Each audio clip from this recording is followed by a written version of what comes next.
Welcome to Two Balls and a Mic, episode 111 weeks in a row. We are here on a beautiful Monday, the people's pod of soccer in San Diego. We got a couple things to talk about. We have San Diego Loyal defeating LA Galaxy 2-1 in a thrilling match in the home opener. We're going to go ahead and talk about it with Alan Underwood, Two Balls Underwood, the entire game recap to come. Liga MX, El Clásico de Clasicos happened. Chivas versus América. It was boring. It wasn't that boring. All right. We also have Conca Champions. MLS is taking over. We're also going to go over to the European Conca Champions, as it's very widely known, the Champions League.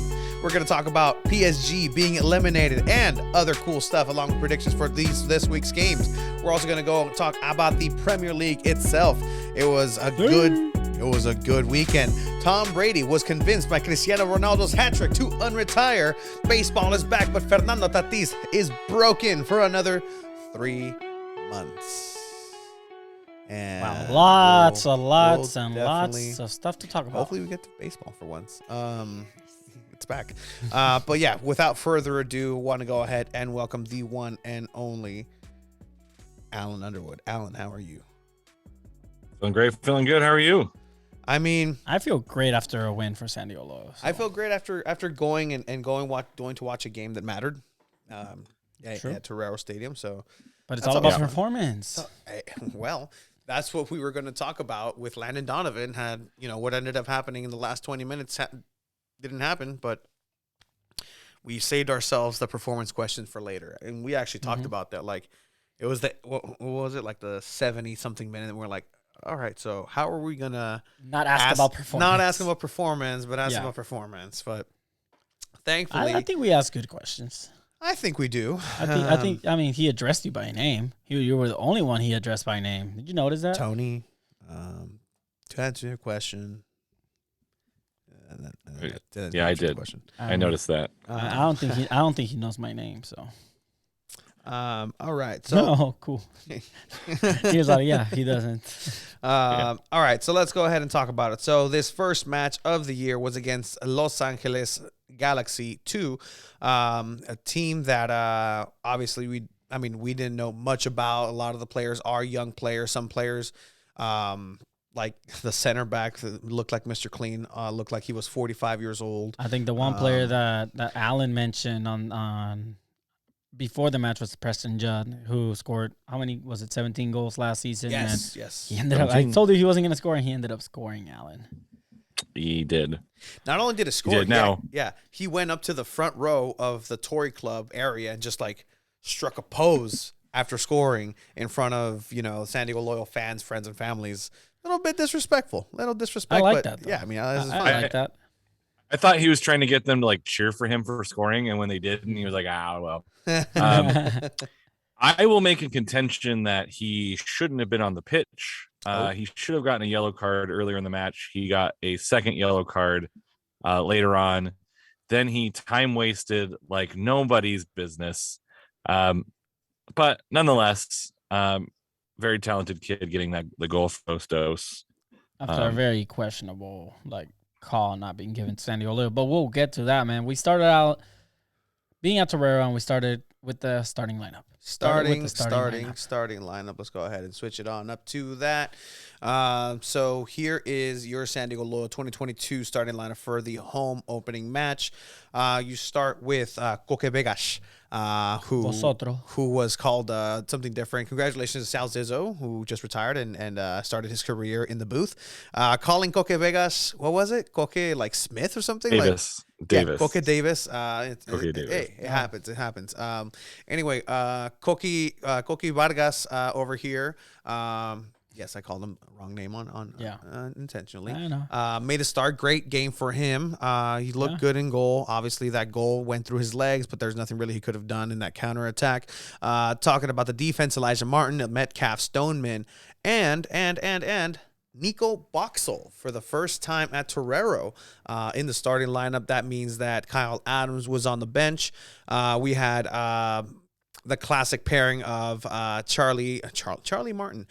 Colin Martin and Charlie Adams in the midfield. You also had Nick Moon, Timo. Moshabani. See, I'm just in that Sal's is a mood. Tumi Moshabani, Alejandro Guido, and Kyle Vassell. Like on paper, this is an extraordinary lineup. Like it's amazing, right? On paper. And our friend Nick Duffy has been hyping up Boxwell a lot, who didn't have a bad performance. He did get outran, like, by a lot. But, I mean, we also agreed, right, that Yaro probably would have gotten outran on that play, too. It was a tough play. But overall, first half thoughts, Loyal ended up scoring. And it was called offsides. The refereeing was terrible, guys. It was so bad. Yeah, that was a tough one. Like, I watched it like 12,000 times and even took a still photograph. We talked about this with another play where if it's like a softly hit ball, it's really hard to tell when the ball was kicked. And depending on when you stop the camera, he goes from onside, offside, depending on the feet position against Mr. Clean Doyle. Who after the match, I think it was some of Guido's friends, and one of them was like a kicker for the Seahawks or whatever. Yeah. Jason Myers. Jason Myers yelled O'Doyle rules at him really loud, which I giggled very much. So, but I mean, that looked. Let's just say Chelsea fans have already experienced this with the Lukaku offside. I think this one was even closer than that one. I thought you kind of give the benefit of the doubt to the attacking player. He puts the ball in the back of the net, which would have been 3-1 if the rest of the game continued on. So I am also doubly mad because that would have been I was right. That's a tough one to take. I mean, it's early, so you still have time to recover. But someone pointed out how Guido used the defender as kind of he passes it to the defender, like a little touch wall. and go. Yeah, like a little indoor soccer wall. Yeah, a little tiki-taka with the defender. Beautiful outside of the boot curling pass. Like, that's just gorgeous. Like, that shows that those three guys are going to put something together a few times this year. The Guido, Nick Moon into Vassell was a pretty deadly combo without a goal on the over the course of the 60 or so minutes that Vassell was on the pitch. No, definitely. So again, you were talking about this like little wall motion indoor soccer thing. Nick Moon with the outside of the foot right pass along the ground. Great vision by him. That's a very complicated pass to complete. And to get it exactly where you need it at the speed and pace that you need it is very impressive, especially on the run, not necessarily stopping. It's just going with the stride that he's going with and then being able to place that ball exactly where Kyle Vassell was, right in the middle, right where honestly a number 9 should be. That's exactly what he's brought here to do, is be in that position. If you want to get the measuring stick, it is difficult. If I was a sideline, I wouldn't have called it. It would have been too tough for me to call. But nonetheless, it does go in, but gets disallowed in the minute 18 of this match. We're all a bit in disbelief. But again, this was what San Diego Loyal was promising in this early stage of the game. And we thought, you know what? It's going to happen. Like, this game is going to the floodgates are going to open, and the score that Chiva predicted of 4-1 of yours 3-1 is definitely going to be in the cards. It would have happened if players had performed to the best of their abilities. I know we saw a bit of Toomey having a chance that normally he probably would have scored last season, and he took an extra touch like he did in year 1, and we kind of called him out on that, right? But it is what it is. I mean, this is probably the worst prediction I've had in Loyal's history, in San Diego Loyal's history. Is Chiva Damas over? Is it now Tony Damas? I mean, you know what? As long as it's one of us three, I'm all for it. I'm 100% on mine. When they tied it up, I told Alan, you know what? Tony's going to hit his prediction. Like, this is really good for him. Yeah, no, it's going to happen. I mean, Toomey had like 3 really good looks in the first half. He had like a kind of a turnaround snapshot that I thought had a really nice chance, but Los Dos' keeper was up to it. He had a header that went just over, and then the one where he maybe took one too many touches. Although you have to give credit to the Los Dos keeper for being very aggressive off of his line to make that touch meaningless for Toomey, right? Like if the keeper is a step late, Toomey gets the ball.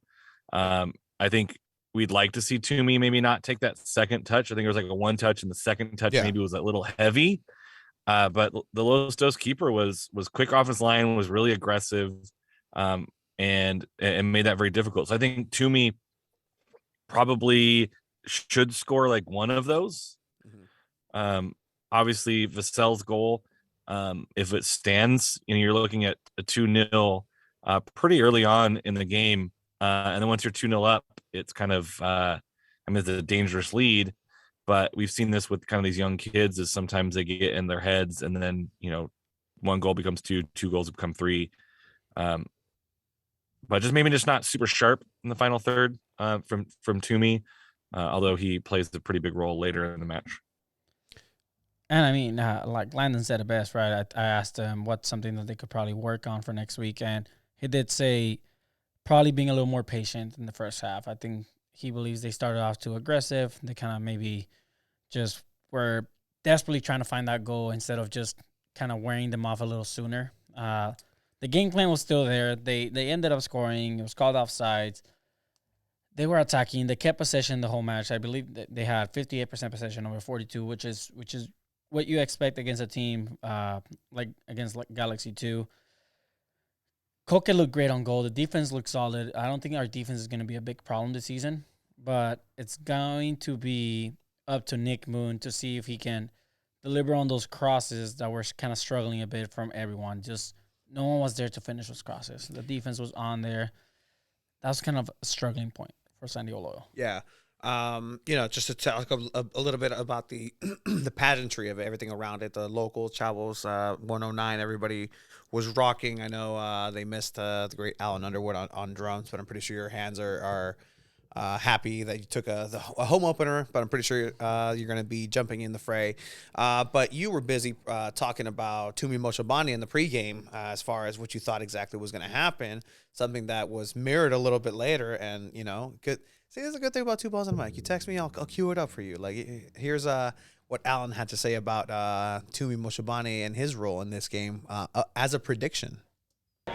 Yeah, I think, with Moshobani and Moon on either side, I think whatever side Moshobani and Moon line up on, I think Martin or Metcalf will get high. That'll allow one of those guys to drift in. So kind of like a double 10 almost behind Kyle up top. So like a double 10, you were saying, exactly if they're going to be on the right side, left side on the wing. And then, you brought it up. I missed this. Then if you tune into the actual broadcast on ESPN with the great Sal Zizzo, I believe he heard you walking in the background or something, or you heard what Sal had to say. Nick Moon playing at the left wing. That's typically because Elijah Martin likes to sit back a little bit more from the left back position, and you got Jack Metcalf going a little bit higher, which means Toomey Moshobani playing right wing will come in a lot throughout this game and play almost as a second 10 next to Guido. Hey. It's kind of like Alan knows what he's talking about, guys. Man. It's kind of what it sounded like. This is why we have you, Alan. This is the greatest mind of USL here in San Diego, bar none. I'm not saying Sal copied my homework, but if we've watched Loyal long enough, that's kind of the tendency. But I think more so with Moshobani than necessarily maybe like Jack Blake. I think you can see Moshobani being a little bit more vertically aggressive. Although who knows, like Jack Blake might come back, and this is just how they're playing now, is a little bit more vertical, a little bit more aggressive. I think we saw that at kind of the best of Guido was when he was driving at the defense instead of hit some plays along the wings. And I think that's just kind of the rotation of kind of that the edges of the boxes. But he is most dangerous when he's dribbling at somebody. You saw Moshobani take on like 12 guys and end up drawing a yellow card later in the match. And that's what you want from those guys. You want them driving toward the box, and then your two center backs have to decide. Or your center back has to decide, am I stepping to Moshobani, leaving Vassell and Metcalf, or Vassell and Nick Moon? Or do I let you keep dribbling and try to cover a pass, and then you can see, Guido or Moshobani having way more space to drive even further into the offensive third? What I liked about Guido, but sorry, No, go ahead. What I liked about Guido more than his performance, because I've seen his performance. This is the type of player he is: big plays and strong moving forward. He played for most of the match, if not all the match, right?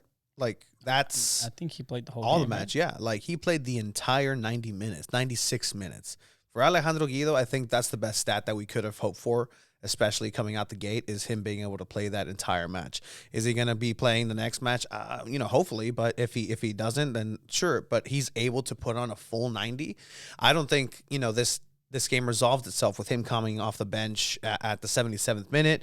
He needs to get those legs moving, get those legs working, kind of figure out the game. You didn't like him necessarily sometimes on the wing, Alan, but eventually started drifting towards the middle a little bit and getting those opportunities where he does run to people. And San Diego Loyal beat down LA Galaxy. Like they exhausted him. We were talking about Kyle Vassell and what his performance was, right? I think it was a good performance. Oh, really? He was aggressive. He That got a was couple. my next question. He got a couple of fouls not called. He was aggressive. It was a cage match inside of the goal. That was fun. They moved. Did he the meet entire expectations goal. though? If expectations is not scoring, then no. But if it's because of him and his strength and his power and his speed that wore down that defense enough to, once you have fresh legs come in the second half with Thomas Amang, they were able to almost easily just part the sea of the defense and just get a ball into that space, but with Tumi Moshabani, the same way that they were playing, right? So does he get a goal on the board? No, but he was very important in letting the team get to that point. So I think he had a good performance overall because of that. And it's funny you say that, because to anybody else, they see Kyle Vassell came out, Thomas Amang came in and scored. It's like, oh, wow, maybe Amang should be starting. But I agree with you. I think that's the game plan. Yeah. Yeah, I agree with you. I think he had a pretty good performance overall. I think a lot of us wanted him to get that first goal at Torero. Yes. I know someone had I saw it on Twitter. Someone had Kyle Vassell at minute 19 scoring, and that would have been $200 to spend on the shot. Drew. Yeah. Was it Drew? I think it might have been somebody. I don't know. I think it was someone that commented on Twitter, but man, that's why I imagine getting that right. But overall, second half, I don't think that the level of performance was the best in the second half. I think first half was the best half for San Diego Loyal, performance-wise. They ended up getting both goals in the second half, but like you said, they wore them down. Thomas Amang came in the second half. That was a great play. First touch by Toomey. He got the first touch, ended up scoring. I saw him with the space, saw him get that first. I was like, that's a goal. Like, that's going to be a goal, man. You mean this beauty right here? As it's going on 0.5 speed. I was like, whoa. Hey, no, it's fine. Guido. Moshabani, and for Amang, crashing in, there it is! It was a great build-up play, man. For San Diego. And again, it started with Guido. Guido down the middle is where he's best at. Yeah, 100%. Yeah, we saw that's kind of similar to the goal where he nutmegged the guy and ended up scoring. Yes. Except this time he plays it. He almost loses the ball. Last ditch kind of tackle, pushes it to Toomey. Toomey very smartly reads that there's a numerical advantage if he can play Amang in. Mm-hmm. And then a heck of a play by Amang to reach back and pull that ball forward.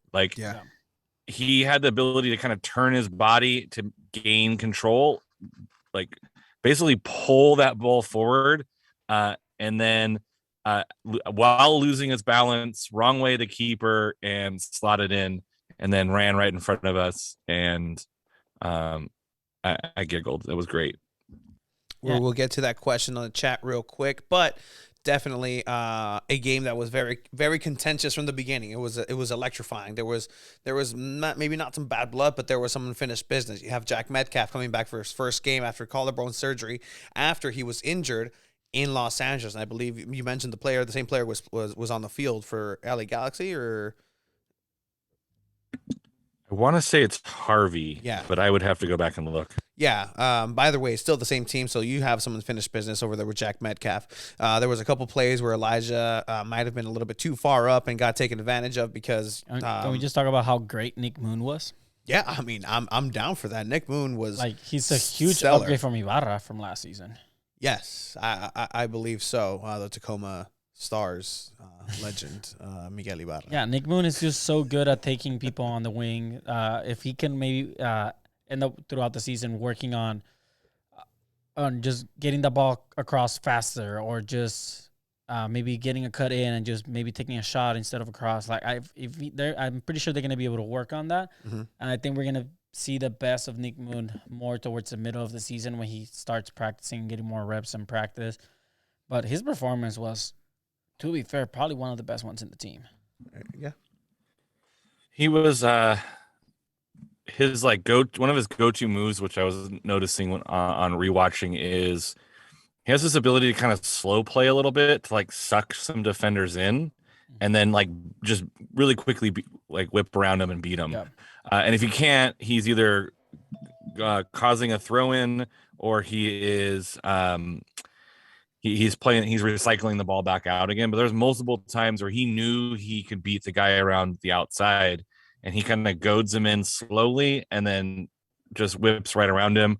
Took a really hard tackle on a really smart play. The Los Dos guy was a little bit lots of communication, and Nick Moon was just hustling. He's the first guy there, and just a gross tackle from behind, both legs coming through. Toomey agrees, tells him to get out of there. Yeah, he just reads the play wrong, and then that's just a pretty rough tackle. I gasped because it was hard to tell who it was at first, and then you look at boot color and numbers, and I was like, oh, that's Nick Moon. That's not good. Yeah, I think when you say you gasp, you hope it's not Guido, because he's known to get injured, and you kind of hope that it's not him based on his history of injuries, right? That too. You just hope whoever is down is going to get up. And again, but some players recover faster than others. Yeah, no, 100%. And, we don't know much about Nick. I don't know that much about Nick Moon, but very exciting to see that, we have somebody who has that tool set, right? So Nick Moon, as you were saying, has that move where he'll kind of bait you in. You'll kind of lull into a false sense of security. Yeah, he'll make you dive in. He makes defenders dive in. Yeah, he'll make you dive in, and then, like I said, he could check back in with his defender. Usually has Elijah behind him, or he can move forward and do the individual play. And then what he did do a couple times in the second half was move forward, attack the player. Same thing after lulling him, and then he just, before making the cross or making another move, he just quickly dumps it off to Guido right on his right side, and then Guido does a play with him. It could have worked a couple times, but those are some of the things that are good. He's multifaceted. There's a couple of more options that he can do, and he does really well. So that's something very good to see. I know USL Tactics was talking about just the way that San Diego Loyal themselves are playing now, moving forward with 3 center back or 3 defenders, and the way the formation just kind of develops. Yeah, and pushes up a lot. Yeah, that's now possible because you have so much strength, speed up top. You have a different, more options. You're able to retain the ball and play more in the air and be more vertical. So those are some things that are good to see here in this first official game. And then and we didn't see a ton of Jack Metcalf, but I think it was because there was a lot of love down that left-hand side. Mm-hmm. But we saw this a couple of times where guys like Nick Moon can has some gravity to them, so it pulls the defenders further to the left, and then we saw them. Then that opens up Jack Metcalf on the right to switch play. We didn't see it as much last night because I think that there was so much success down that left-hand side. But that opens up even more possibilities to the right. There's just so many things San Diego can attack with, and they were getting into some dangerous positions. They just need to score. But I mean, you can't really get mad at 2 goals. It's definitely can't get upset at that. Could there have been more? Yes. You know why you can't get upset? When a player thinks he gets fouled and stops playing, and that causes a goal against your own team. So Lufthansa 001 has a question. Do you think when LA scored, that play should have been a foul? Maybe I can see why it could have been a foul. And even at the moment, spur of the moment, I'm like, that's a foul. Mm-hmm. Looking back at it, it's a play where at the end of the day, Amang shouldn't have stopped playing. Elijah ended up pushing up a little too much, thinking the play was going to happen. It ended up being a counterattack. Boxwell was pushed up as well because Elijah pushed up. So the lines were up. They were already up a man. And they just got counterattacked pretty bad, man. And there's no way Boxer will catch us up to that. But it could have been a foul. Based on how the referees were going this game, no way they're going to call that a foul. So, I mean, you see the goal right here. I mean, could have get done more? No, right? Nah, Like, I mean, it's a great finish. Shouldn't have even got to that position. And then you see Judge saying, hey, how's it going? He's like, ugh. That child was startled. He just stepped back. Alan, what is your take on that? I think at the time, I thought it would have been called. I mean, we saw like moments before this where Stoneman gets called for something somewhat similar, like even probably less contact from him. It was kind of a grab of the shoulder and twist. But then watching the replay, the Los Dos guy is basically blocking the view from the official. So as he's kind of spinning among, he's blocking that foul with his body. So I'm not sure the ref saw an infringement, and then the AR is on the other side. Yeah. So like I'm sure he was just like, I'm not sure. I can't call something I didn't see. Elijah Martin, I think, gets kind of caught between two ideas, right? He's kind of trying to backpedal, but he's kind of caught a little bit far forward. You still have numerical advantage of 2v1. Like typically it's kind of two-ish guys versus 3. Now you have 1 versus 2, and then it's just kind of a smart ball into space. And unfortunately, I think maybe Preston Judd just gets the jump sooner, and so he just beats around him, where Boxall is going to have to, swivel his hips and try to get up to speed. I mean, you saw how fast Stoneman is, though. Holy cow, he caught up. I just think it was just kind of a perfect storm. It was a great ball into the space to allow Judd to run up. Because if he tries to play that in the feet, then Boxall gets close and holds him up and stops a counterattack. But the guy plays the ball kind of around him to allow him to kind of spin off the defender. And then at that point, you have the speed advantage and you're away. You would like to see Koge maybe come up with something there, but that's hard. Like you're running at the guy. It's not like you're like stopped and you're reacting. It's like you're running at the guy, so things aren't quite as settled because you're not sure when the shot's coming. So I mean, maybe unfortunate. Yes, probably a foul. But again, you play to the whistle, right? Like you play until the referee says, "Yeah, please stop." Otherwise, you're going full out 100% of the time. Like I said, I think Elijah Martin may be a little bit too far forward. I think if it was 11v11, Elijah Martin's a little bit further back, and he's the guy covering him. And we know how well Elijah does in foot races. So just kind of maybe a matchup exploitation, and good on it, Los Dos, for exploiting it. And again, there's a lot to work on for this team, for San Diego Loyal. It is the first match. They are building chemistry. They are getting game speed adjustments. As professionals, that tends to happen.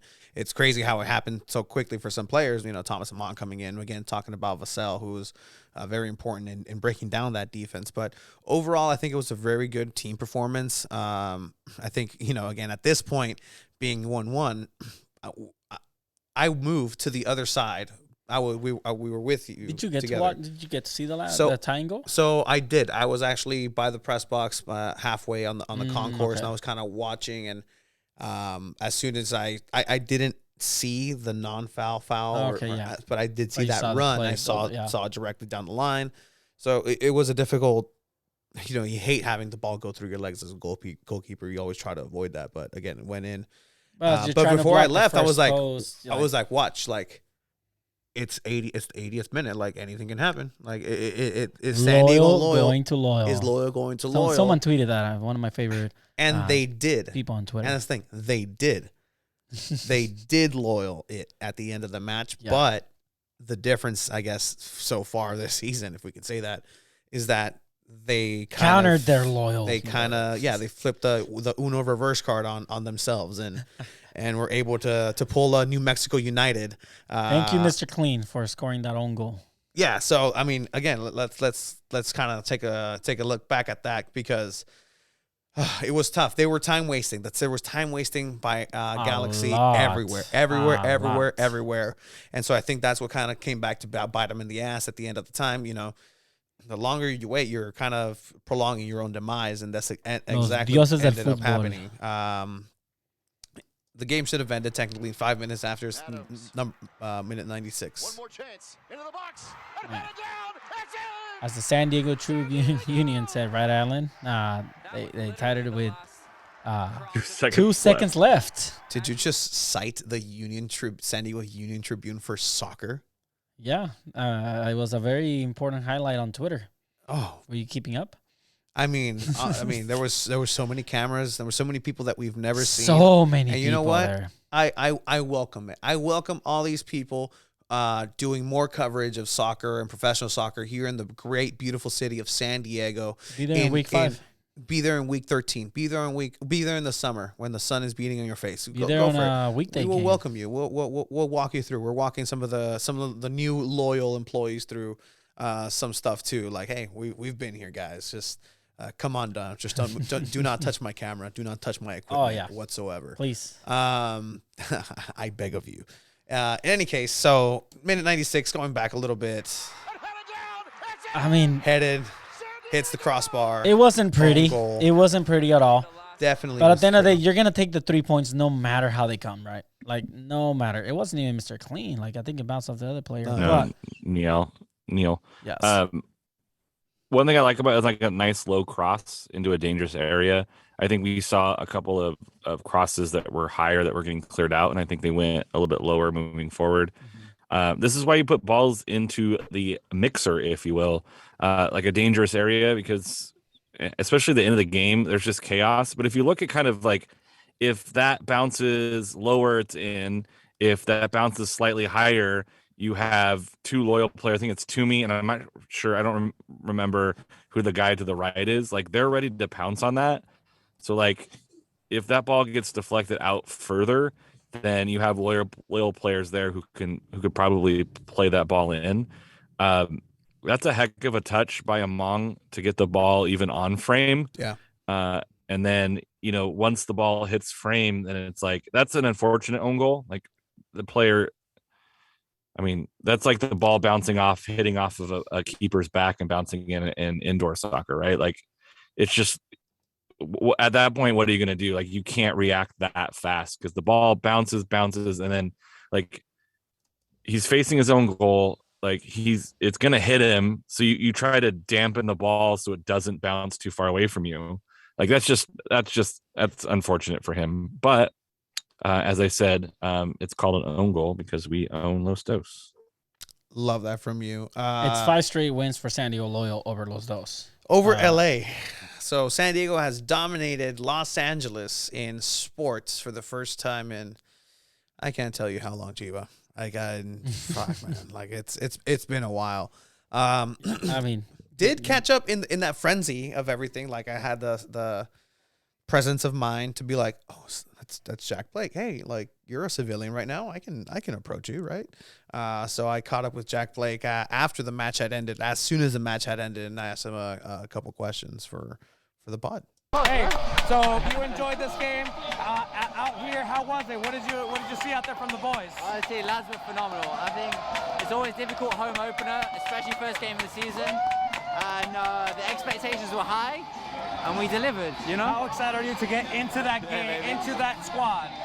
I'm very excited. Yeah, the boys are buzzing. It's been a great preseason, and I can't wait to join them. Absolutely love it, Jack. Yeah, Appreciate it. should have asked them. I need to see more Jack Blake challenges on IG. Yeah, let me heckle the guy. But yeah, I mean, Jack Blake obviously wasn't part of the squad. So when he's back and eventually, inevitably comes to the starting lineup, who gets replaced? Wow. I think you have it's kind of a 3-man rotation between him, Toomey, and Guido. Mm-hmm.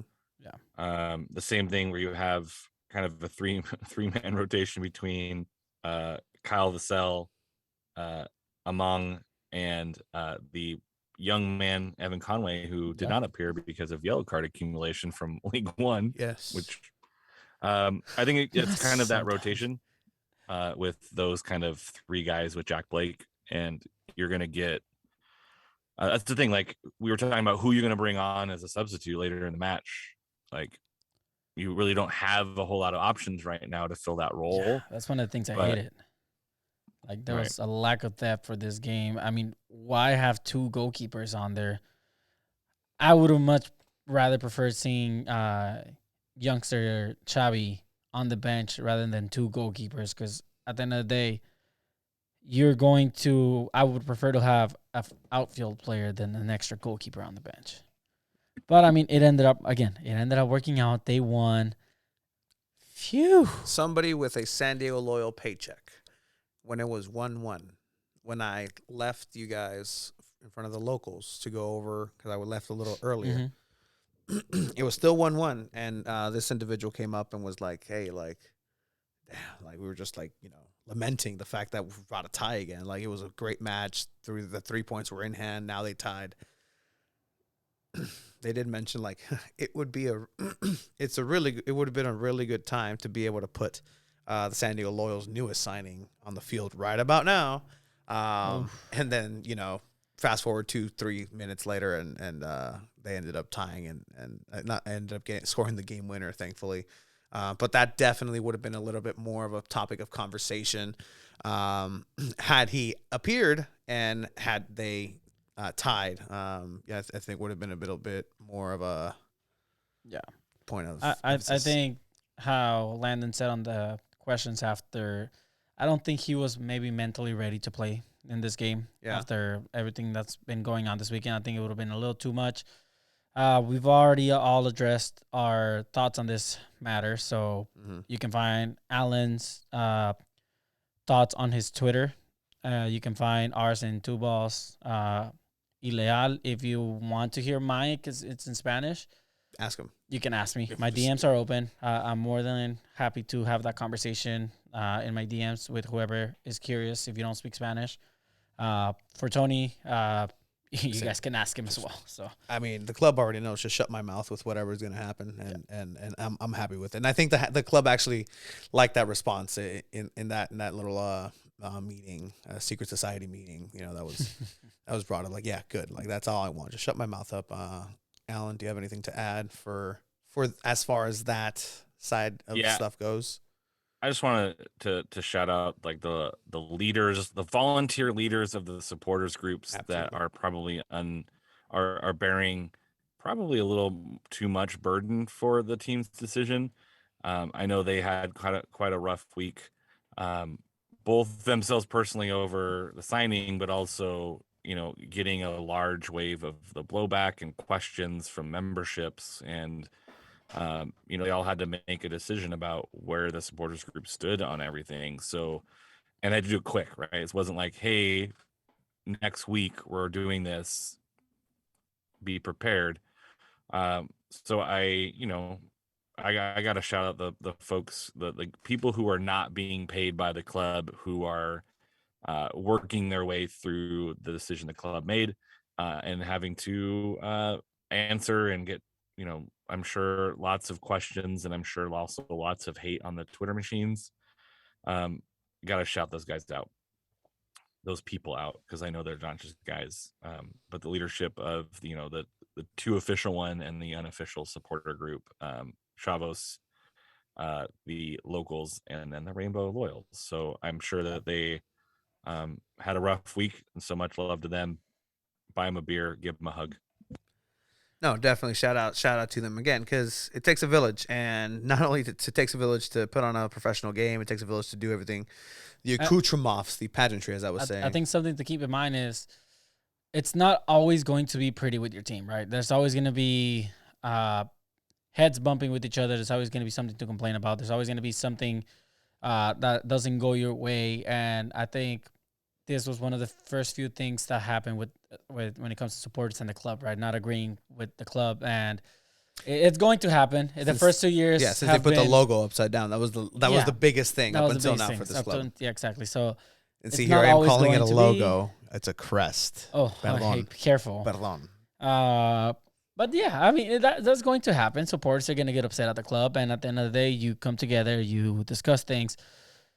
And you go on with the season. It's the start of the season. It's a long season. It ends until October. So we're very much on our way for this journey this year. It's a World Cup year, guys. So right after USL, it's a World Cup month. So. I don't know if you, here. Let me put my screen on, and I don't know how Alan's gonna feel about this, but I'm gonna just put myself on. This is your formal invitation, San Diego Loyal and San Diego Loyal affiliates and people who are part of San Diego Loyal.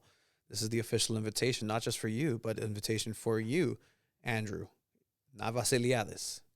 This is the space. If you'd like to come on in and talk with some people, talk with the community, and get to know that community, let us know. And let's go. Like, let's talk. Let's do a 60 minutes. Let's do a cross, whatever it has to be. Like, this is the invitation. A lot of people want to hear. A lot of people are interested to see and hear your side of the story. Let's do it. I mean, is it going to happen? Probably not. But, you know, more here than we welcome are. to join us. Here we are, the People's Pod. You know, I mean, that's as much as we not necessarily offer, but in our tiny little platform, I think that's fair enough. And it's not necessarily a grab. Like, it's a genuine sentiment of like, all right, like, let's go.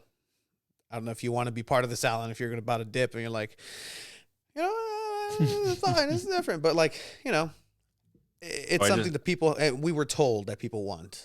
And I'd be, you know, flattered too. I'd be down. Yeah, I mean, I work in Temecula, so I work with a large variety of political backgrounds at my work. Yeah. And there are ways to find common ground to agree on things that are uber important. And then I was also distracted because one of my dogs jumped on the chair over here. So I was like, they disagreed on having him 2 balls in a mic. I get it. No, it's fine. You're no, he was like, Tony's turning on his solo camera. Let me stop on by. Yeah, that's very rare. That's very rare for the Tony solo cam, the Tony cam, the T cam. Should be used more often, honestly. Well, I mean, so I think overall for this first game, we can all agree on the good part is they won. The bad part is maybe not so much depth for this game. Yes. The ugly part of this game was the referees. Yeah, I mean, the referees, you know, they would probably get a swipe right on Tinder, just get denied. The one started job account, USL refs. Yeah, you know what? Poor I referee. actually might do that. That's the thing. Like, you know, we're not necessarily criticizing the referees themselves at all times. We're just criticizing the rules that aren't followed and aren't adhered to, and the poor decisions they make. Poor decision making. I like your tweet to USL Tactics, which was better training for the referees. Oh, re-education through labor for all USL referees. I'm down. Oh man. I mean, I might have gotten chastised by another member of this podcast for shouting, "That wasn't a handball." And then I'm like, no, hey. Yeah. And I'm like, hey, just explain it to me. Just don't tell them. Clearly, it's not going to work. Just tell me. Just let it out. Let it out. I did make up for it by not cheering the last goal, saying, I am not cheering. I am not cheering. Yes, just we're going to do a I came down running. Yeah. I did too. I pointed 2-1. I think you were happy more that you got the prediction right.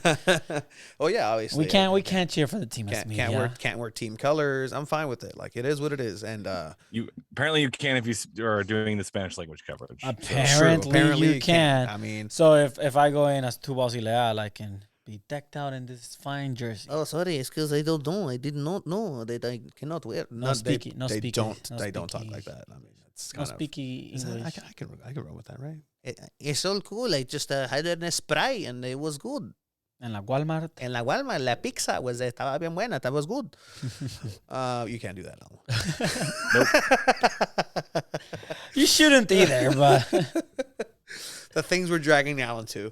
All right, boys. Well, we have that happened this last weekend. Obviously, next weekend there is another match because we're in the middle season. A prediction for next week. How did Sacramento do this? They won 3-0 or 3-1. 3-1. Yeah. El Paso outplayed them for quite a lot of the match. But I mean, we've seen Sacramento do this to teams before. El Paso, a very good team. Probably El Paso deserved to get something out of it. Missed a penalty or got a penalty saved early, scored, went up 1-0, could have been up 2-0. But toward the end of the match, old San Diego loyal friend Douglas Martinez shows up and puts Sacramento up 2-1, and then assists for the final goal 3-1, kind of in stoppage time. Sacramento's going to be a tough team. Let's be real. Like, Sacramento is going to be no joke. They signed a bunch of dudes, have made some changes. I think are going to be a tough team to keep off the scoreboard. So we're going to need the defense to step up, maybe another little notch. This will be a good early test for San Diego at home, because it's going to be another level up from Los Dos. And, putting 3 up on El Paso, although El Paso's not quite the same squad they were last year because coach left for Indianapolis.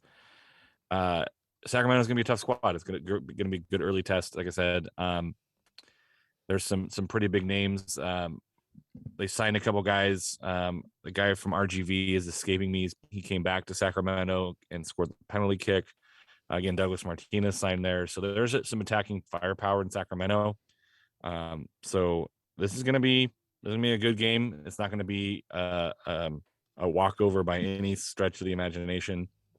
And I wouldn't be surprised if there are prognosticators who favor Sacramento in this game.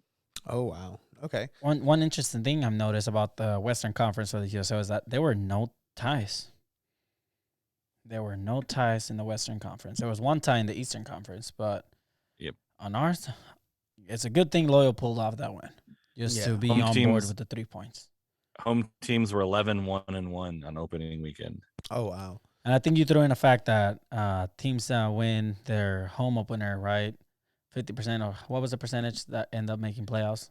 It was something like 50% of teams. I think he based it off of last year. 50% of teams who won their opening week ended up making the playoffs, and it was like 30 something of teams that Roro Lopez, lost. Which was San Diego last year, right? Losing 4 in a row and still making the playoffs. Yeah. So yeah, it's gonna be an interesting match.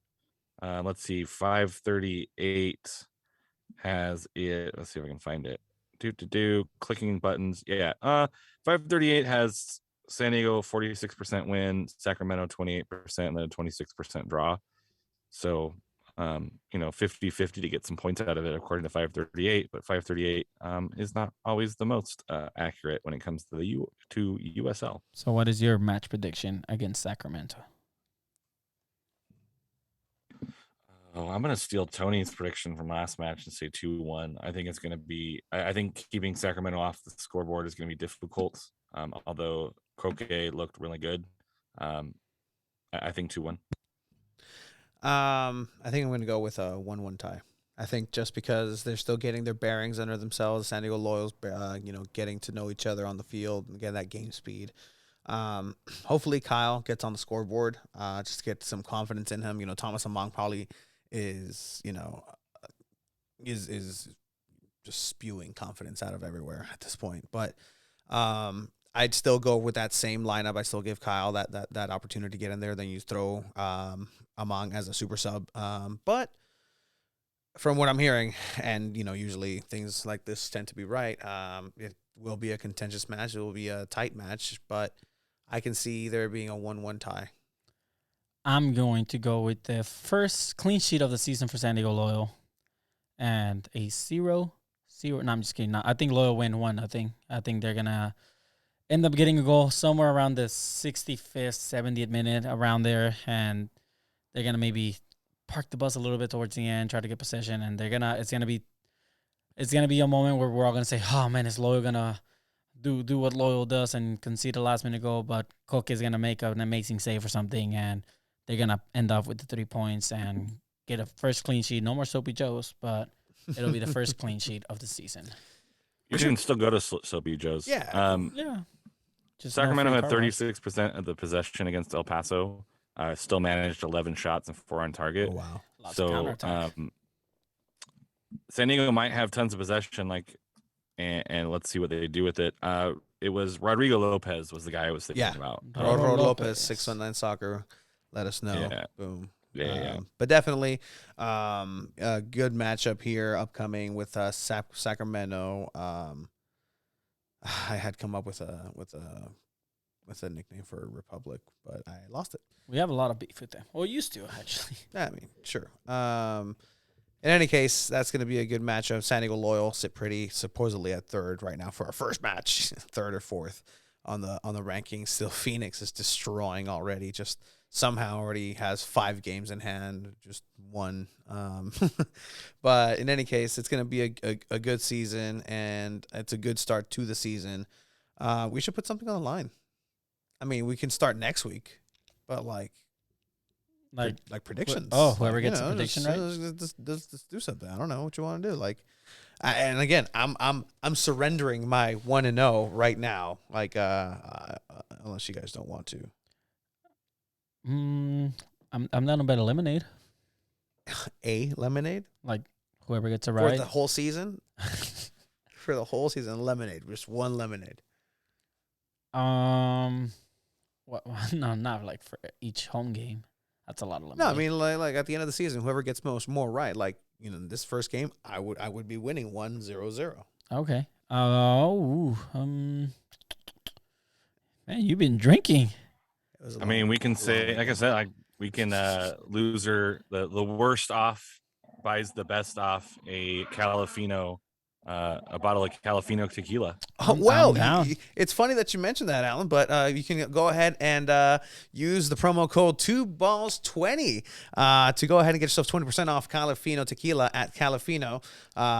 The great people over there down at Califino. I'm down you for can that. also get 20% off, Alan. Thank you for reminding me. 20% off. That's just 120. That's just 20% off on the upcoming game against Sacramento Republic here at home.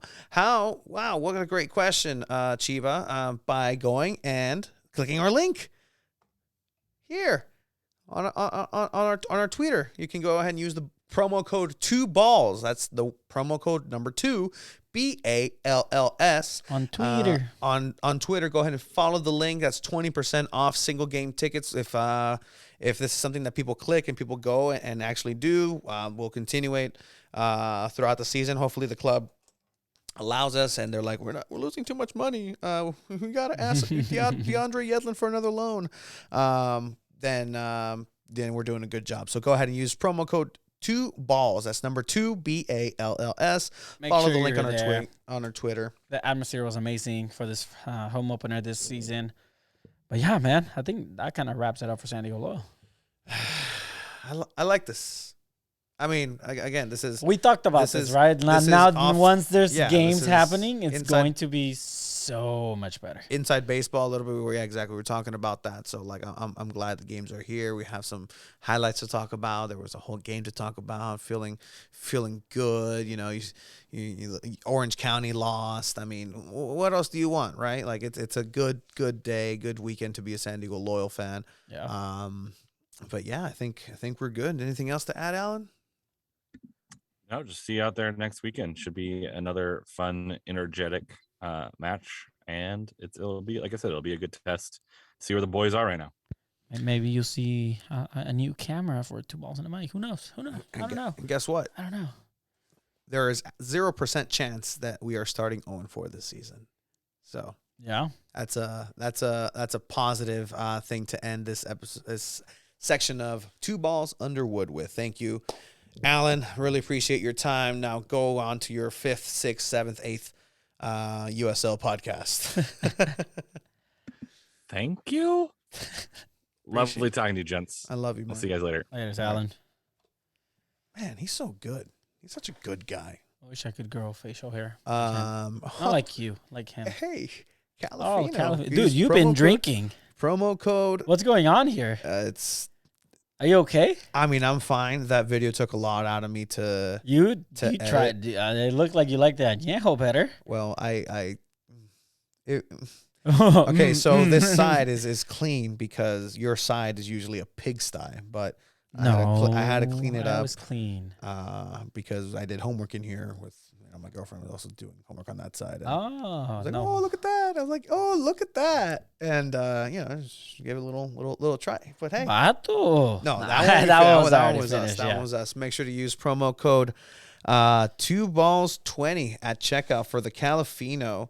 Oh, you're drinking again. Oh, man. I think it's a celebration. For where's yours? Oh, let me. Oh, the boy. Where's yours? You cleaned up. I don't know I where mine did clean up. Here. Is this gross to do? No, right? Oh, man. Is this unethical? Am I not supposed to do Poquito. this? I'm driving. Oh, is this pouring the calafino in there? Ah, que fino, calafino. Mixing the añejo. What is that one? This is the extra Extra añejo. añejo. So this is the one that's blanco. pretty good. So All right. pretty good. Salud. Salud, amigo. Ah, que fino. Calafino. Calafino. Get your calafino. Get 2 your balls calafino, swing, guys. guys. It actually legit helps us get that camera. Woo.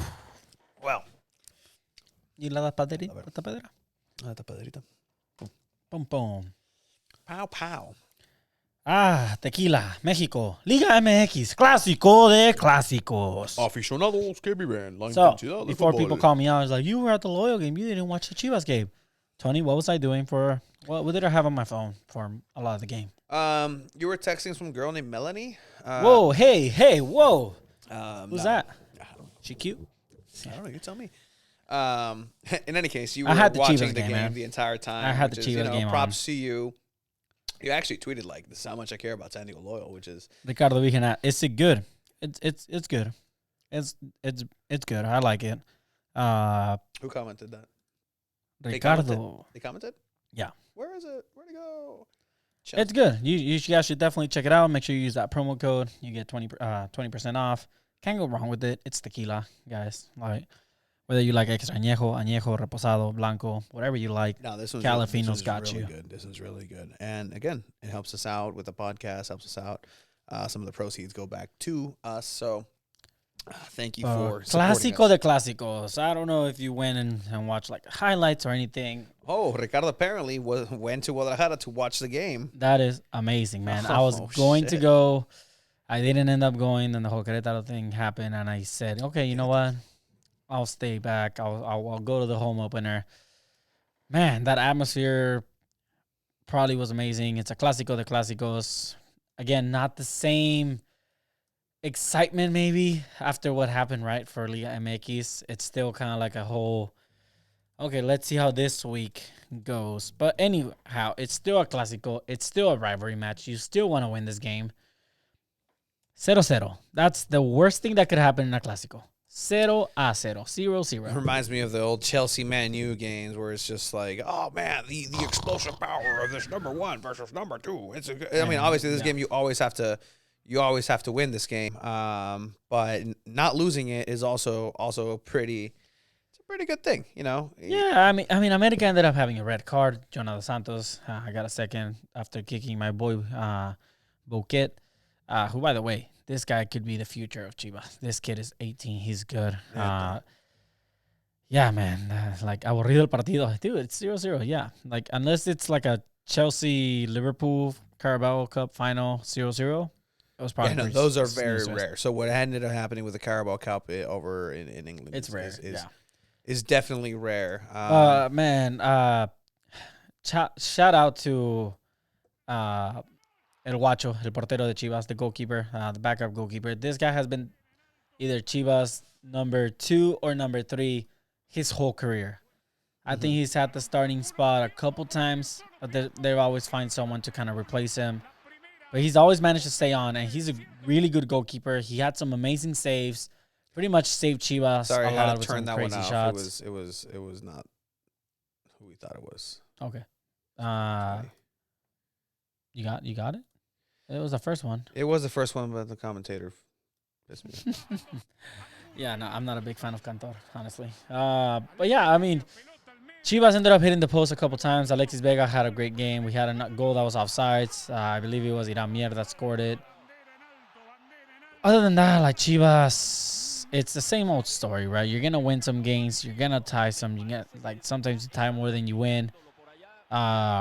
Surprisingly, Chivas don't lose as many games during the season, but they tie a lot, and that's been the story for Chivas over the last probably 10+ years. Yeah, 64% possession over America. That's impressive. This is definitely the worst we've seen America in years. Yeah, in a while. In years, man. By far the worst team we have seen in a long time. That's safe by Guacho Jimenez. Like, dude, Te cayó en las manos, pero la reacción, the reaction, right? Yeah, no, that's a really good reaction, especially somebody so open. As a striker, you should have scored that. It's a good save, but a striker, he should have had that in the back of the net. Thankfully for Chivas, he didn't. Look at Vega. Vega just hitting the post, leaving Ochoa on his feet, man. Like, Ochoa's on his way hey, out. Allen's there. Oh, hey, Alan. He enjoyed that post He was as well. enjoying He that was too. enjoying that he was shot. definitely enjoying that. Alexis Vega, obviously Chivas' best player. He has to be going to Europe soon, right? At the end of the season. He has I mean, to. if that's what, well, that's what, see, I This think summer, he that's- has to be going to Europe. he Most has likely to. PSV with that whole agreement, contract, partnership they have with PSV. Mm-hmm. I see him going there. I see him succeeding in Europe. Like, this kid is talented, man. This guy should be starting in the World Cup. If not starting, the first option on the bench. That's safe, man. Ooh. Wacho Jimenez is a baller on goal, man. So yeah, I saw you showed me this like during Yeah. the game. I was very impressed this this stop right here. I think if he's not standing where he is, if he's maybe a step back, that ball goes in. Correct me if I'm wrong, but if he's is one step behind that from where he was standing, I feel like that ball would have gone in. Yeah, I mean, He it barely would've- got a hand on it. It would have hit the post, the crossbar definitely, like, I think it was. but it could going in, man. it goes poste y adentro, like, you know, it hits right where it needs to, right there, just that little Porque iba para finger. arriba, iba para arriba, Yeah, that iba little bajando, finger so probably hits the maybe. crossbar and hits in. Like, it is one of those things where, thankfully it didn't. It's a really good stop. But Sebastián Pérez Bouquet Pérez. That's his name. Sebastián. Sebastián Pérez Bouquet Pérez. Oh God. Like, dude. One of my family members is named Marisol. First name Mar, middle name Y, last name Sol. Mar y Sol. Like, it was an accident. It was a hospital fucked up. It was going to be Marisol. yeah. And they said, I like that, though. It's pretty different. This kid is 18. His number, one of your favorite numbers, 188. He has solidified his starting position and as part of the midfield for Chivas. At first, I didn't really see how that was happening. But you see things in practice that we don't see, right? And this kid has been performing. He's been moving the ball well. He's been taking on players. He's short. He's skinny. Hopefully, he puts on a little bit of muscle. Mm-hmm. His height is 1 meter 65 centimeters, which ends up being around what, like 5'6", 5'7", maybe. Mm-hmm. But man, I want you to watch a Chivas game next time you get a chance and just watch him. I was play. going to last time. But then Querétaro. Oh, Querétaro day. That was like, yeah. I just don't want to watch Liga Mexicana right now. Like, I'm No, just I staying feel that. away. I feel that. I I was was going to say, but legit- Loyal play at the same time. Legitimately was gonna watch that game. Nobody want to watch soccer after No, that. exactly. Ricardo Vigil says, le va a ir mal con mi Atlas. Ricardo Vigil's team, apparently. But then this also thing that happened towards the end, because these two games, San Diego Loyal started at the same time, and Clasicos started literally at the same time, so they were kind of on the same time frame in the minute 50, where things were getting a little contentious too on the field. Contentious is my word for the day. I've used contentious like 4 times in this podcast. Your word of the day.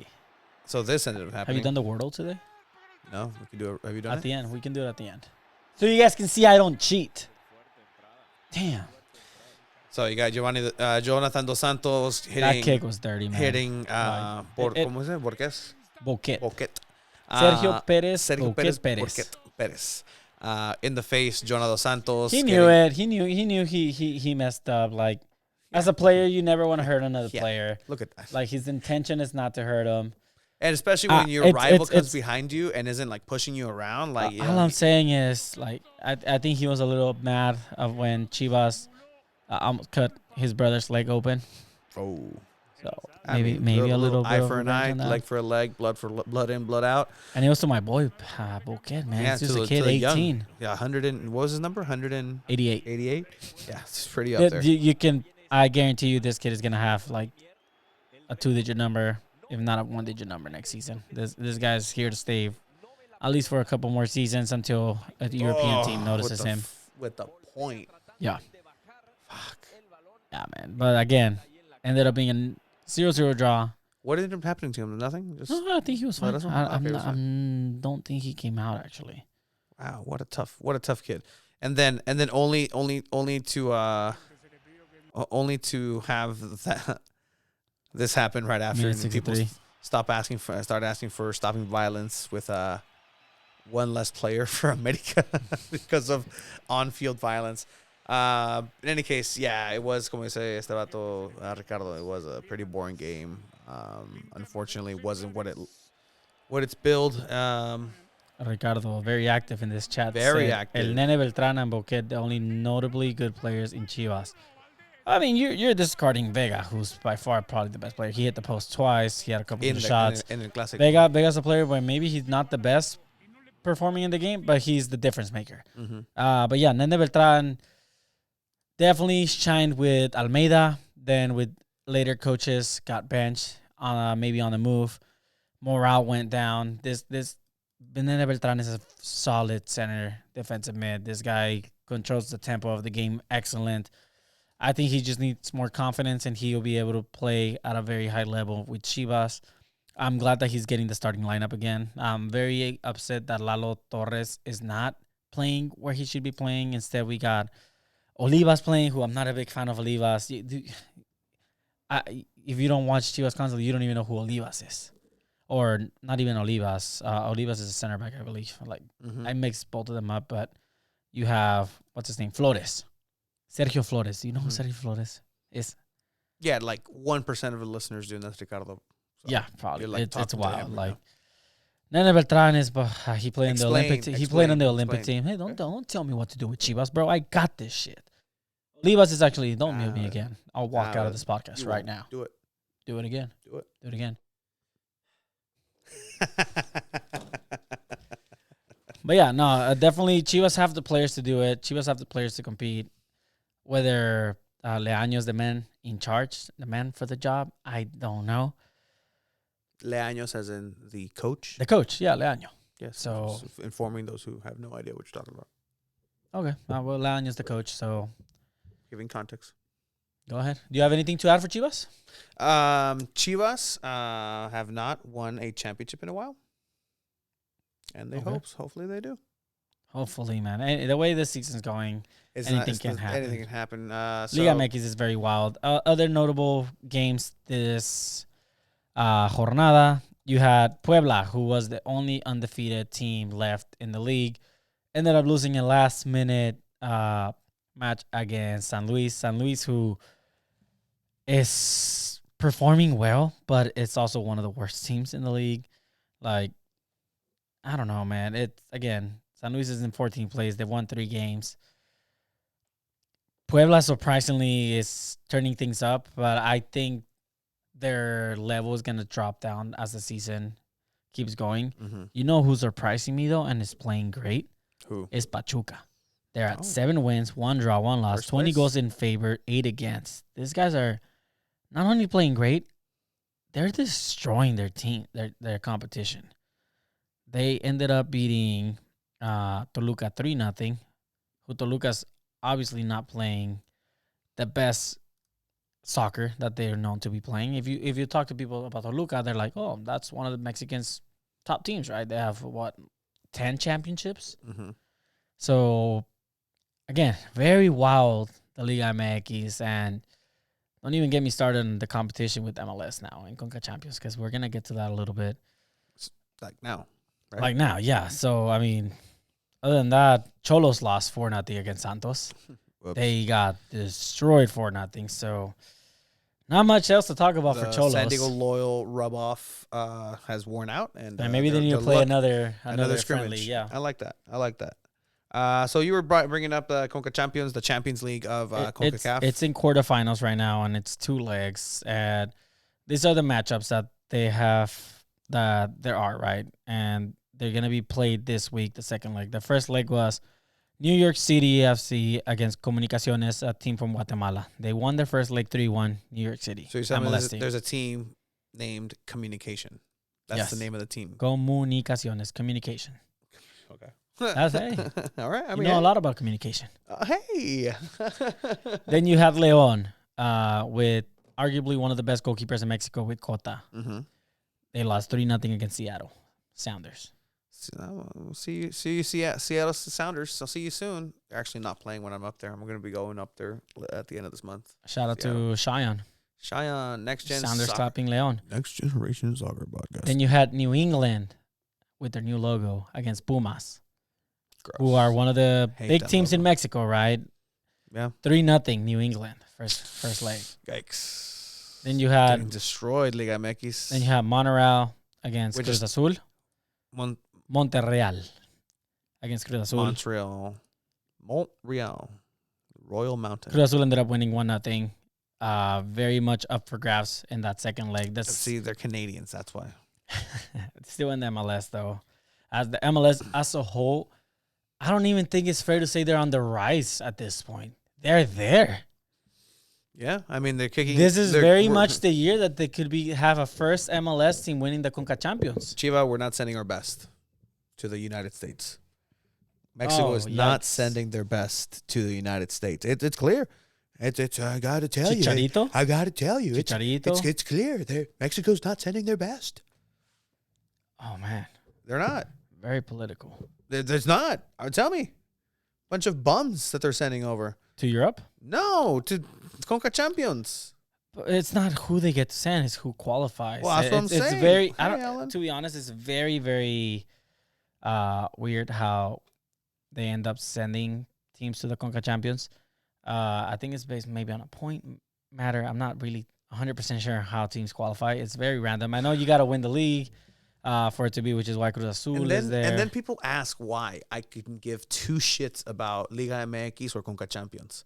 Like, figure your shit out. Figure your way of existing out. Like, I was fine with long tournaments in Liga MX. Like, I was fine with that. It's a long haul. But now you do, little Mickey Mouse tournaments where it's 2 in 1 year. Well, Like, to be fair, everybody the gets a winner of star. this tournament goes to the Club World Cup. So. It's to what, to lose to a great European champion like Chelsea. I mean, Well, I'm no, down. you don't Send- even send- get that far. send- You lose to maybe a team from Japan or something. Yeah, I mean, send the lambs to slaughter, right? Let the Japanese handle you, right? Like they did well in World War II. I mean, it's But fine. anyways, Like, it's great. the second legs are being Jeez. played tomorrow, Wednesday, and Thursday. Yeah. Tomorrow is New York City against Comunicaciones. Yeah, Wednesday, you have Cruz Azul against Monterreal. That's going to be the team that maybe Monterreal can bounce back on Cruz Azul and advance to the semifinals. Pumas against New England. If Pumas make a comeback, then Liga MX is kind of making themselves know that, no, we're still the big dogs here. Leon against Seattle on Thursday. All these games are at 5 p.m., 7:15 for New England against Pumas, and on Thursday, 5:30 for Leon against Seattle. Man, speaking of Champions League, speaking out of all names, yeah. they picked CONCACAF Champions League. so stupid. Liga de Campeones, al menos, Like, no? yeah, it's in English. Like I don't like one of your nations involved in it. Speak English. Speak English. Like all right, the rest speak Spanish, and then you got Parlez-vous Français in like Haiti and the And Canada. Caribbean, and in Canada. But that's CONCA Champions. That's what we have for CONCACAF in general. Moving on to the other side of the world, literally, we're going to go ahead and talk a little bit about the matchups that happened last week. Surprising. I think I predicted wrongly. Wrong? I think I said You said PSG. I think PSG was I think good. we all agreed that Bayern Munich was going to advance, even though they tied the first leg. Yeah. Lewandowski just said, just give me 10 minutes and I'll score 3 goals like nothing. 2 of them were penalties, fairly given, and then ends up scoring a goal off of defensive mistake. So they ended up winning 7-1. I've never seen a player just take over a game at will like that, like Lewandowski. Like, he's just phenomenal. The fact that he just decides, all right, I'm going to take over 2 again. We're penalties, but it's just insane what he's able to do. As you're saying, Bayern Munich moving forward is no surprise here. Moving on to Liverpool Inter. This game was interesting. Liverpool didn't play their best. They ended up losing this game 1-0. Of course, they had the most of a possession. They had 12 shots, 2 on target, but Inter took advantage of their opportunities. It wasn't enough. They ended up getting a red card by Alex Sanchez got a red card in the 63rd minute. It is what it is for Liverpool, right? They're in. They have a high percentage. What are your chances? What are the chances for you that a Premier League team wins the Champions League again on consecutive years? If Chelsea's still a team by the time that the Champions League final comes, they're gonna win it back to back. You had a fantastic strike in this game, Liverpool Inter by Lautaro going in, just nothing Alisson couldn't do in that. Yeah. Lautaro Martinez, a fantastic striker. I like the uniforms for Inter actually. But yeah, as you were saying, nothing much for Inter to do. They move forward, but I think the chances are pretty high. If it's not Liverpool, it's not Man City. If it's not, ¿cómo se llama? Oh, no, not the Conca Champions. Not the Conca Champions. Not the Conca Champions League. That's not what I want. I mean, very much in is Liverpool and City for sure. City ended up tying their game 0-0. Snooze fest. Yeah, I mean, yeah. Had they won this game, I would have made $150. Just say. Oh, really? Yeah, on a parlay. So, but City tied. They won their first leg 5-0. How did they not win that? How did they not win this? I know. I know. I was so pissed. I'm like, how do you not score one goal? So whatever. Man City's through. Man City and Liverpool, the two best Premier League teams right now going at it in the Premier League, which we'll get to after Champions League. But the big game on last week was Real Madrid against PSG. PSG starting this game was up 1-0 on aggregate, and then in the first half they were up 1-0 in this game alone, so make it 2-0. PSG obviously having Messi, Neymar, Mbappe. The most tagged team that we've seen in the history since Galacticos. Yeah, I mean this team is something else. Mbappe was in question to even play in this game after picking up an injury. He's not going to miss a game like this though. That's the thing. No, absolutely. And then he does things like this. There was actually, it's interesting to see because right before he actually scored this, it was another chance where Courtois guessed right on his tactic by hitting the ball. Mbappe hit the ball and scored on this short left side. You're not expecting him to be able to be so quick to get that foot through and get a ball past you. But in any case, it worked the second time. Mbappe winning, Mbappe scoring the 1-0. But again, it thought it was all said and done at this point. 2-0 aggregate. You can never rule Real Madrid out of a Champions League. And this is why I like no away goals. Yes. Like, I think had they I mean, they still ended up winning on aggregate 3-2. Well, no, but this would have been counted by 2 because it's an away goal. So Yeah, it would have but- been 3-3. No, no. They See? still won the game. What are you talking about? What? They still won the game 3-2 on aggregate. Even if there was away goals, Madrid would have advanced. Had it ended 2-1 and they would have tied 2-2, then PSG would have gone I don't even through. want to think about that. I don't even want to think about No, but that. it's Like, better. I It's hated better that. that it's no away goals. for It's that so same much reason. better this way. But Benzema, man, we talk about Mbappe being the best probably in the world right now. He's not even the best in France. He's not even the best French player in the world right now. So I blame Donnarumma for letting Madrid come back into this game because when losing 2-0 in the 60th minute, it gets demoralizing at some point. But then every goalkeeper's just nightmare. Has the ball.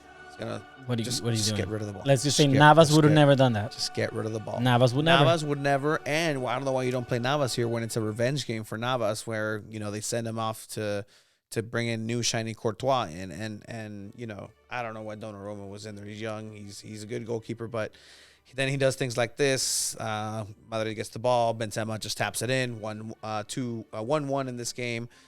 Giving them the whole. That's the last thing you want to give Real Madrid. Any momentum, any chance of hope, and that's exactly what PSG did. And it's dangerous, right? And so in this play, right, the best part of this play, right? Can we just acknowledge how Vinny has been one of the best players in the world right now? He's been spectacular. Like he's about to play his first World Cup with Brazil. I am excited to see what this kid does. Yes. Huge improvement from last season when it comes to his finishing. The talent, the dribbling was always there. But his finishing and decision-making has been top-notch lately. He has, and here's an opportunity for Vinicius. So Vinicius in between three, he flicks it over to Modric. Modric looks at him.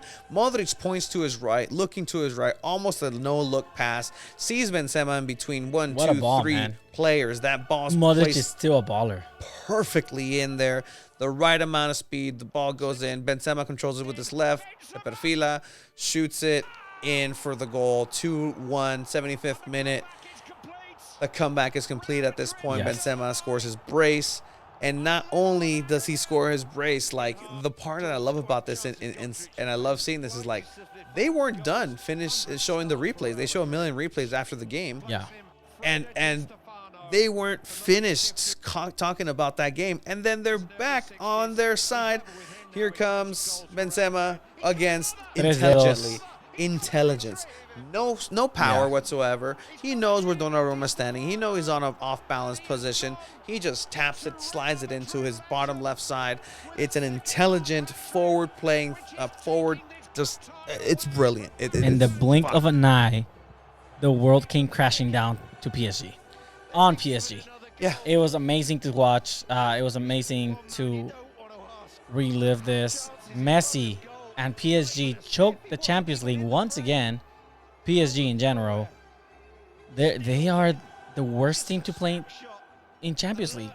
Like this last year was the year they had to win it all. Last year, and they couldn't do that. They couldn't even win their league. Do you think Messi's on his way out after the season? I don't know what Messi's gonna do, man. He might as well retire. Same thing with Go to Ronaldo. MLS. Why not? Well, Why you not? should do MLS. Make some bucks. Absolutely. All right, man. Well, let's talk about the preview for the games because, I mean, I'm very nervous about this. 1-1 aggregate. Manchester United versus Atletico Madrid. This game is tomorrow here on a Monday, tomorrow Tuesday at 1 p.m. Pacific Standard Time. This game is going to be televised at some point, streamed, whatever, but it is at Old Trafford. Old Trafford is not the same as it once was, as the monolith of Ferguson and European greatness. Like That's the thing about anything that comes up with United, right? Oh, it's not the same since Ferguson. We wish Ferguson was back. We have to move on. We're so obsessed with the idea that it has to be the Fergie way. We gotta find a new way. It does kind of suck when they pan to him every single game and he's in the Yeah, stands. Like, wait, why can't you just come down and That's manage? every time I say that. Like it's been Like, hey, bro, you look healthy enough. What is it's been going on? almost 10 years probably. That's crazy. Like he could have had another 5 years. Easily. 2 Easily. years, 2 years, 3 Like, years. Get someone groom Just him that into whole the coach David that you Moyes want. era, like, could have been like. Yeah, I saved. mean, Man United is coming off a great performance against Tottenham for this game. Ronaldo's coming off a hat trick, a historic hat trick for him, which we're gonna talk about as well. We have to, but again, Ronaldo is Atletico Madrid's worst nightmare when it comes to Champions League. They're tied 1-1. Elanga ended up tying in the first leg. They're at home. I think Man United advance. I think Ronaldo scores 1 or 2 goals in this game. I don't think it'll be a low-scoring game again. I think maybe a 2-1 win for Manchester United. It's going to be dreadful to watch. It's going to be nerve-wracking. I'm going to be hating because I'm going to be at work. Yeah. Especially now that it's at 1 p.m. with the hour change. Geez. So, yeah, that's what's going to be happening tomorrow. Why can't the rest of the world tag along with us and just change the time at the same? That's not how time works. What?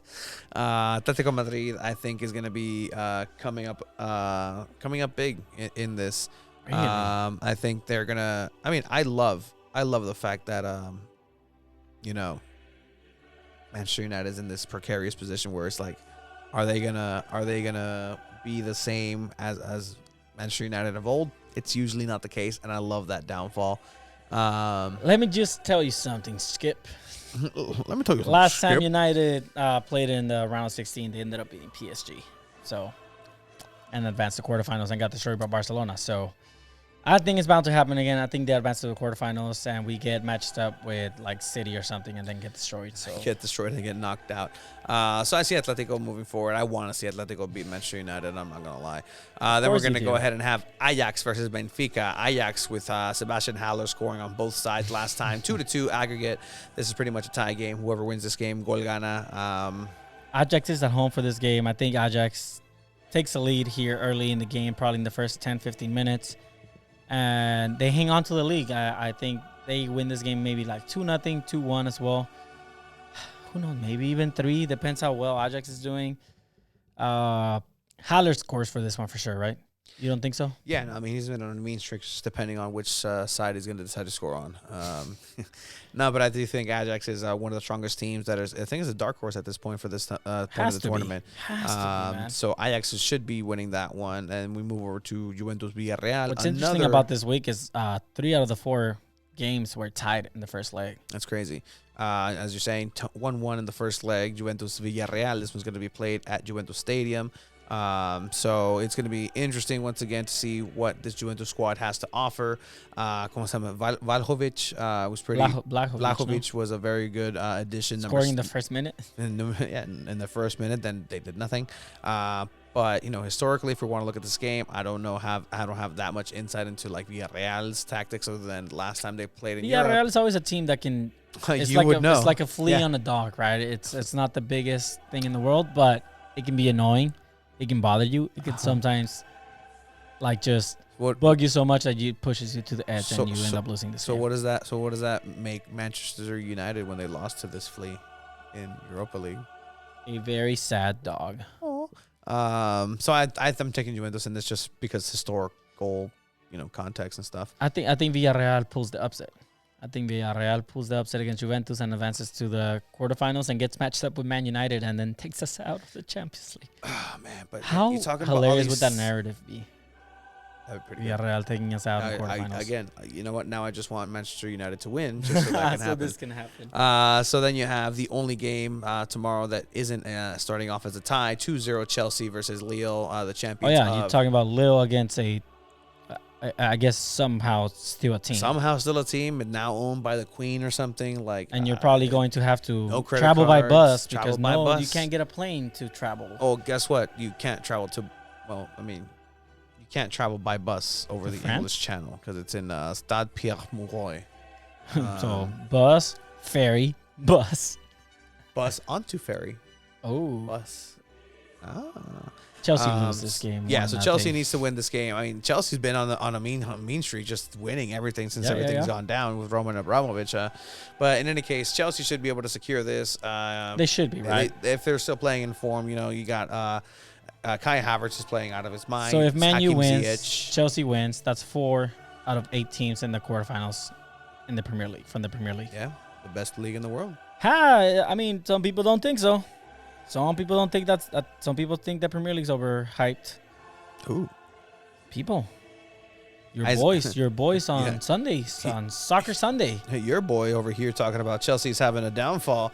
I don't know what you're talking about, but we're falling upwards, homie. We're European champions. We're the world champions, world club champions. Chelsea won't be a team any longer soon. So you're just a hater. Let's talk about the sanctions. Let's talk about the sanctions. What we can't spend more than like $2,000 on a credit card. We don't have credit cards. There's a Chelsea transfer. deserves this. You remember what happened? Chelsea deserves this. Remember what happened last time that they put a transfer ban on Chelsea? How about you go check? Frank Lampard made the greatest team in history with 155 trillion dollars that he spent on Roman Abramovich blood money. In any case, hey. It's all good. We're turning a page. Chelsea's going to be sold. Thank God it's not to the Dodger Group. It's probably going to be some Saudi prince who has. I don't know if the league has to approve whoever buys them. Oh yeah, they just approve who got bought, who Newcastle bought, and it was. They don't approve They don't approve everything. Well, I mean, this one they're particularly going to, but what it would behoove them to not have a good deal for Chelsea. Do you realize how much money they would lose if they screw Chelsea over? Chelsea here is in a good position because they're going to get bought. Really. You're being very optimistic about this. You can't renegotiate players' contracts. You can't buy players. You're not going to have any fans in your stadium, only season ticket members. Hey, COVID. That happened in COVID, and we won the Champions League. You guys are going to be on a downfall, man. This is very scary if you're a Chelsea fan. I mean, you're being very optimistic. We're good. And I'm very worry about your own shit, happy for you. How about you and the Tottenhams Chelsea and the Arsenals Tony. and the 20 years of Abramovich just dropping cash of like success, nothing.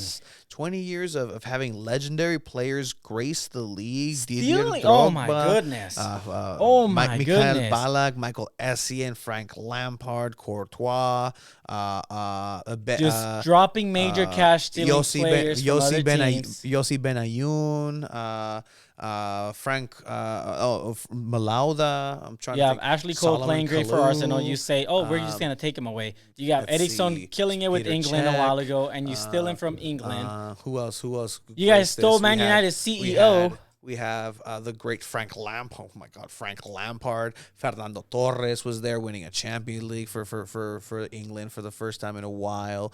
I mean, what you want me to keep? Raúl Mireles, legendary Raúl Mireles. You next year we will be talking about the Premier League. Next year we're going to be talking about the Premier League with no Chelsea in the league or Chelsea at the bottom. Hey, Chelsea's going to end up playing in the EFL league. Rename Chelsea. Do some PES. So if they rename Chelsea London Blue. completely and they move from Blue. London, you will London still support Blue. that club? Wait, what the? I don't live in London. Of course I will. 100%. Wow. Like that's Where's that energy for the Chargers? Do I live in London? Interesting. Do I live in London? Tony I Sanchez, live in London? the biggest hypocrite in sports Do I history. live in London? I live in San Diego, California, Which is where more there was expensive once- than London. There was once a team here in my hometown that broke my heart. Chelsea, if they move, it's not going to break my heart. So what do you want me to do? Like, it's just forget about it. I don't know, man. Boy, getting contentious in here. That's the fifth one I've used. Yeah, contentious. Political downfall bad for morale. Also, the Rent Boys. Oh boy. Any case, Manchester The United. title. Oh yeah. Oh, let's talk about Man U, yeah, right? let's talk about I your ended up winning stupid another Man loyal U. hat. Oh yeah, you only get loyal hats through Bets. Premier League. Man U, that's the one thing Man U has done for me past couple You keep swindling seasons. Tottenham fans. Like you just And Arsenal fans. Yeah, you just fleece them. I from saw your stuff, I saw like, a tweet. This is a little off topic from Man U, but it said Arsenal fans are finally enjoying football again, and I'm hating every second of it, or something like that. Yeah, no. Man, they're Shout out Ricardo. they're in a pretty good run. But Man United, they played Tottenham this weekend at Old Trafford. This was a very important game for Manchester United, standings wise. Mm-hmm. You don't win, you're kind of fall behind Arsenal. Arsenal still have 3 games in hand, are above 1 point, but you're kind of still in the race for a top 4 spot. Tottenham's a team that can either play really good or play really bad, right? They beat Man City and then they lose to Burnley. The game started off great with the Cristiano Ronaldo banger. Like, 37 years old and still doing these things. Yeah, Tom Brady in attendance in order to see such a majestic. After you say how his level just went down drastically. After bashing on him for not being the same, Tony, he scores a hat trick to make history, to become the all-time leading scorer in the freaking world in competitive competitions. 807 goals. It's Tottenham. It doesn't matter. It's Tottenham. It's still the Premier League. You can't Shout out, Jason. downplay this, Tony. You cannot downplay it as much as you want. Cristiano Ronaldo is without a doubt the greatest player of all time in the game. You cannot downplay this. He's all right. Okay, He's all right. It's Tottenham. It was a good goal. It doesn't matter. It was a good goal. What do you want me When to was say? the last time Messi scored a hat trick? I mean, sure. He's in better form than Look Messi at that right flick now. from Fred. That flick was dirty, man. Oh, you know what? Fred's the best player in the world right now with that flick. Like that's Ronaldo who? But like that's beautiful. A thing of beauty, to be honest. Like it is what it is. It was a great assist. It was a great Ball pass. What a rocket, man. Great shot for Ronaldo, man. Had Lloris taken an extra step to his left, he would have just But he didn't. caught that. But he didn't. Like he could have just. Then you had a penalty given to Tottenham off of handball from Thayes, which I can see it's a clear penalty. But then the same thing happened with Tottenham earlier before that first goal. That's a handball. It's a penalty. Yeah, it is, yeah. What pissed me off was something similar happened on the other end before the first goal, and you didn't call it. So it is what it is. Harry Kane has scored his last 18 penalties. There's no way he's missing this. By the way, Tom Brady was in attendance on this game. I mentioned that twice already. Tom Brady was in attendance in this game. You mentioned contingents like 5 times already too. Tom Brady was in attendance in this game. So what about it? He unretired because Cristiano Ronaldo. Here's the penalty. I think he unretired because he saw Harry Kane scoring. Probably. He did make a tweet about it and said, Ronaldo against Harry Kane. Harry Kane, I'll give you a fist bump. Hashtag Team Kane. He said on the tweet, I'll give you a fist bump if you score, but I'm rocking Ronaldo today. So GOAT recognizes GOAT, man. And Ronaldo ended up scoring the second goal off a great through ball for Sancho. They had to check if he was offside. It wasn't. Regulon's leg kept Sancho onside magically. That's the beauty of VAR. Oh man, that run was either perfectly timed or very lucky. I could do that. That's happened. You can't even run. I'm faster than you. Yeah, but you can't even run. I'm not saying I can do that. You can't even run. You wouldn't have gotten there. I can run. Better than you can roll. I can run better than you can wish you ever could run. I honestly think I beat you in a race. I don't care about your 355-pound weight loss that you had. I don't give a fuck. I beat you in a race. I'll beat you in a race. No. 100%. No, you won't. I would. You have no balance. You have no idea I'll how to. still beat you in a race. Nope. Yeah. You're racing in a 3-legged race by yourself. Sure, buddy. Whatever you say. Look at that. Great pass, great run. 2-1 win, lead by United at half. Then Harry Maguire happens. Can't forget about Harry Maguire. Does he? Does he happen? I mean, he does happen. I think he's the Hair's worst nightmare. He just for the hat trick. Looking for the hat trick at that point. Then Ronaldo off a corner kick where Manchester United never performs in corner kicks. Does he, buddy? Oh. He scores the winner and clutches the hat trick. I like how everybody said C, but he didn't do the C. Yeah. I mean, it is what it is. Man United wins. Ronaldo scores a hat trick, breaks history, makes himself the undisputed GOAT in the game. There's nothing else to say. Anything to add? Awfully quiet over there. Oh no, I'm just. You guys are toiling down in whatever fucking standings you guys are. I don't worry with whatever is going on down there in 5th place. It's not even about that. It's about Ronaldo, the history that he's making here. Let him. Yeah, I mean, it's amazing. There's history happening in lower leagues everywhere. You're seriously going to sit there and say Ronaldo's whatevers? You can't do that. This is history being made. He had a good game. Oh my God! In order to get here, you're going to piss people off. In order to be here, he had to have a really good career. So yeah, he had a really good career. Now it's just icing on the cake. Sure, if he was to do this in MLS, es lo mismo. If he was to do this but he's not. USL, he's doing it in the Premier League. Against Tottenham. You just said it in the best league in the world. Against 8th place Tottenham. Messi can't do this in the French league. The French league, the Uber Eats league. Is the pedigree Lyon over there. You got, Chelsea knows we're playing against the champions in Lille tomorrow in the Champions League. But the title race is very tight, Tony. The title race is tight, especially because Manchester City tied against Crystal Palace today. Oh boy, 0-0 match in that one. So things are getting interesting. Oh, there's the game again. If Liverpool wins their remaining games, they're the champions. Wow. Yeah. And then they're still on for that quadruple. Yeah, exactly. I don't like that. I don't like that at all, actually. They play Man City April 10th. They play Man United still. I would love for Man United to play spoilers here. I can't believe a team that's barely a team is up 3 games from you. I mean, that barely happened in the last couple of weeks. Yeah, no, you guys have been sucking for the whole time. We've been sucking for the past 10 years. I don't know why you're surprised about this. I love that. I know. I know you're making the clip. I dare you to put that in there. I will. We've been talking for the past 10 years. That's not a secret. I'm not over here saying, "Oh, we're the greatest club ever." Like, no. Oh no, I'm very realistic. Chelsea. I'm very realistic about my European teams. champions. You out of all people world should know this. World champions. Everyone that watches the podcast regularly champions. knows this. I am very realistic about my World teams. champions. Unlike my friend over here. I mean, unrealistic, but the things just end up happening whenever I say. And I think that Chelsea's going to win the Champions League early on in the competition, and they end up winning it. I mean, I wouldn't call that overconfident. I would call that correct.